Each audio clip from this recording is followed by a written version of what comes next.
اعوذ باللہ من الشیطان الرجیم بسم اللہ الرحمن الرحیم۔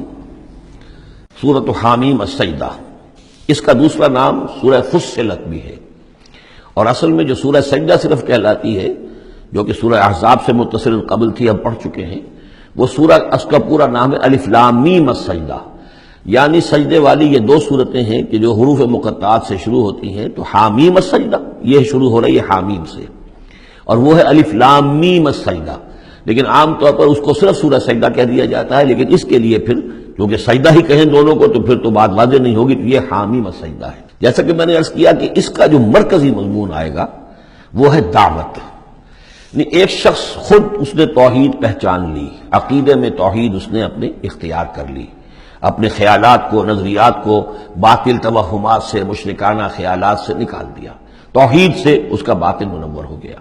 اب اس کا پورا وجود بھی اللہ کے سامنے جھک گیا، اس کی بندگی یا تو ہمتاً اللہ کا بندہ ہے، اور اگر کسی باطل نظام کے تحت رہ رہا ہے اور پوری زندگی اللہ کی بندگی اس کے لیے ممکن ہی نہیں ہے، تو اس نظام کے خلاف جد و جہد کے اندر وہ اپنی توانائیاں کھپا رہا ہے۔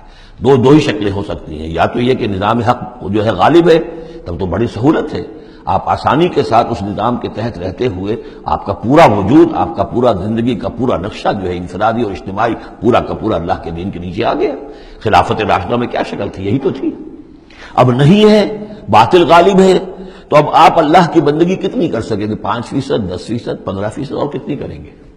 اس سے آگے تو پورے ملک کے اوپر جو ہے کفر کا غلبہ ہے، کفر کا نظام ہے، یہ ساری چیزیں تو ہے، تو آپ بھی تو اس ملک کا حصہ ہے، اس قوم کے ایک فرد ہیں۔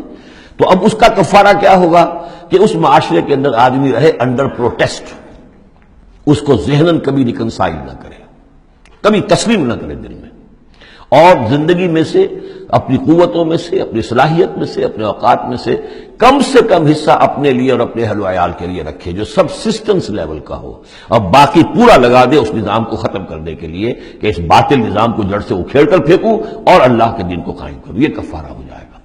جس شخص نے یہ کام کر لیا، اب اسے کیا کام کرنا ہوگا؟ اب اسے لوگ تلاش کرنے ہوں گے۔ باطل نظام کو اکھاڑ پھینکنا کوئی آسان کام تو نہیں، ایک آدمی تو نہیں کر سکتا، اکیلا چنا تو بھاڑ نہیں پھوڑ سکتا، اس کے لیے جمعیت چاہیے، جماعت چاہیے، پوری ایک قوت چاہیے۔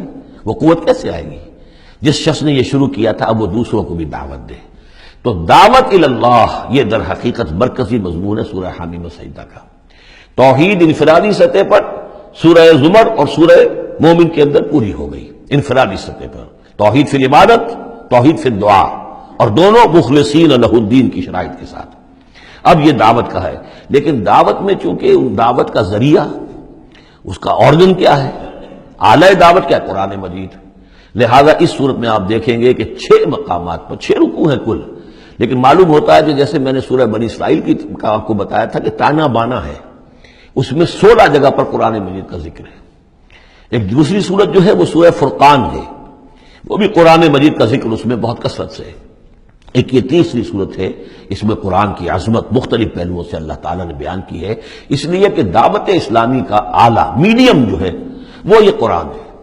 یہ ہم دیکھتے چلے آ رہے ہیں، انذار قرآن کے ذریعے سے، تبشیر قرآن کے ذریعے سے، تذکیر قرآن کے ذریعے سے، تزکیہ نفس قرآن کے ذریعے سے، نصیحت اور وعظ قرآن کے ذریعے سے، یہ سب ہم دیکھتے چلے آ رہے ہیں۔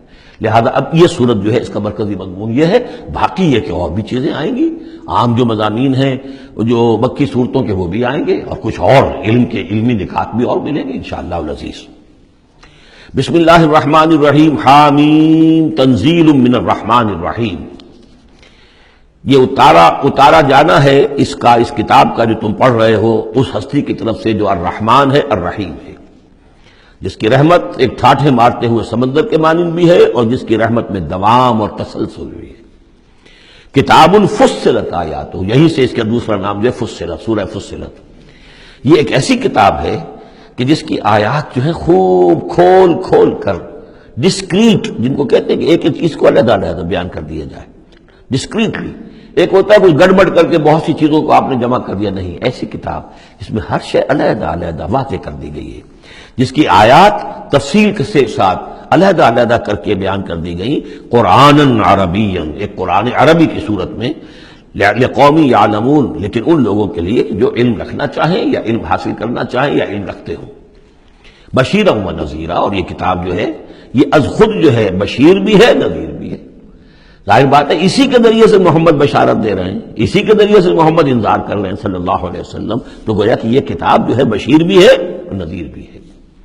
جیسا کہ ہم پڑھ چکے ہیں سورہ مریم کے آخر میں، فَإِنَّمَا يَسَّرْنَاهُ بِلِسَانِكَ لِتُبَشِّرَ بِهِ الْمُتَّقِينَ وَتُنذِرَ بِهِ قَوْمًا لُدًّا، ہم نے اس کو آپ کی زبان میں اے نبی آسان کر دیا اس قرآن کو، تاکہ آپ اس کے ذریعے سے متقیوں کو بشارت دیں اور اس کے ذریعے سے خبردار کر دیں جو اس قوم کو جو جھگڑالو ہے۔ فَأَعْرَضَ أَكْثَرُهُمْ فَهُمْ لَا يَسْمَعُونَ، تو ان میں سے اکثریت جو ہے وہ اعراض کر رہی ہے اور سننے کو تیار نہیں، وہ سنتے ہی نہیں۔ وَقَالُوا قُلُوبُنَا فِي أَكِنَّةٍ مِّمَّا تَدْعُونَا إِلَيْهِ، اور وہ کہتے ہیں ہمارے دلوں پر پردے پڑے ہوئے ہیں، جس چیز کی طرف تم ہمیں بلا رہے ہو ہم تک وہ بات پہنچتی نہیں، ہمارے ہاں وہ خانے ہی نہیں ہے جس میں آپ کی وہ دعوت اتر سکے۔ وفی آذاننا وقرن، ارے محمد ہمارے کانوں میں ثقل ہے، آپ کی بات نہیں کانوں میں جا سکتی۔ اب میں اس انداز میں کہہ رہا ہوں جس سے آپ کو پتہ چلے جیسے وہ گستاخانہ انداز میں یہ باتیں کہتے ہوں گے، وہ ادب کے ساتھ وہ تہذیب کے ساتھ وہ باتیں نہیں کہتے تھے، تو اس انداز کو سمجھنے کی ضرورت ہے کہ یہ جو آپ اپنے آپ کو ہلکان کر رہے ہیں، ہمارے دلوں پر غلاف ہے، پردے پڑے ہوئے، آپ کا یہ ساری محنت لا حاصل ہے، اور آپ ہمیں سنا رہے ہیں لیکن ہم نہیں سن رہے، ہمارے کانوں کے اندر ثقل ہے۔ وَبَيْنَنَا وَبَيْنَكَ حِجَابٌ، اور ہمارے اور آپ کے درمیان تو ایک پردہ حائل ہے۔ فَعَمَلْ إِنَّنَا عَامِلُونَ، یہ گویا کہ ان کی طرف سے چیلنج ہے، تو اے محمد تم بھی اپنا کام کرو، محنت کرو، کوشش کرو، زور لگا لو، تو ہم بھی زور لگا رہے ہیں، ہم تمہاری اس دعوت کو چلنے نہیں دیں گے۔ قُلْ إِنَّمَا أَنَا بَشَرٌ مِثْلُكُمْ، اب دیکھیے ادھر سے کیا ایروگنس ہے، کس طرح کا انداز ہے، اور یہاں حضور کیا فرما رہے ہیں، کہہ دیجئے میں تو بس ایک انسان ہوں تمہاری طرح کا، میں نے کوئی اور دعویٰ نہیں کیا، نہ خدائی کا دعویٰ کیا، نہ فرشتہ ہونے کا دعویٰ کیا۔ ہاں یہ ضرور ہے کہ یوحیٰ الیہ، اب میں کیسے انکار کر دوں، مجھ پر وحی آئی ہے، وحی کی جا رہی ہے مجھ پر، انما الہکم الہ واحد، کہ تمہارا الہ معبود ایک ہی ہے، ایک ہی اللہ۔ ان صورتوں کا چونکہ مرکزی مضمون یہ ہے توحید، لہذا آپ دیکھ رہے ہیں کہ شروع کے اندر اس کو نمایاں کیا جا رہا ہے۔ فاستقیموا الیہ، تو بس اسی کی طرف سیدھے رکھو اپنے رخ کو، واستغفروہ، اور اس سے استغفار کرو، جو خطائیں پہلے ہوئی ہیں، جو غلطیاں ہوئی ہیں، جو غفلت میں زندگی گزری ہے، جو شرک کے اندر اور کفر میں رہے ہو۔ وویل للمشرکین، اور یقیناً بڑی تباہی اور ہلاکت ہوگی مشرکین کے لیے۔ الذین لا یؤتون الزکاۃ، وہ لوگ کہ جو اپنے آپ کو پاک کرنے کی کوشش نہیں کرتے۔ یؤتون الزکاۃ اگر مدنی صورت میں آئے گا تو زکوٰۃ ادا نہیں کرتے، یہ ہم کہیں گے والذین لا یؤتون الزکاۃ، لیکن یہ زکوٰۃ ایک نظام کی شکل میں تو جا کر مدینے میں آئی ہے، اس کا وہ نظام مکے میں تھا ہی نہیں، تو یہاں پر یہ اپنے لغوی معنی میں آئے گا، زکوٰۃ پاکیزگی، جو کوشش نہیں کرتے اپنے آپ سے تزکیہ نفس کا۔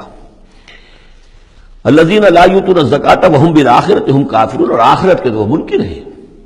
ان الذین آمنوا وعملوا الصالحات لهم اجر غیر ممنون، وہی سائملٹینیس کنٹراسٹ والا اسلوب، جب جہنمیوں کا ذکر آیا ہے، کافروں کا آیا ہے، بے شک وہ لوگ جو ایمان لائے اور جنہوں نے نیک عمل کیے ان کے لیے اجر ہے غیر ممنون، جو جس کا سلسلہ کبھی منقطع نہیں ہوگا، دائمی اجر ہے۔ صدق اللہ العظیم۔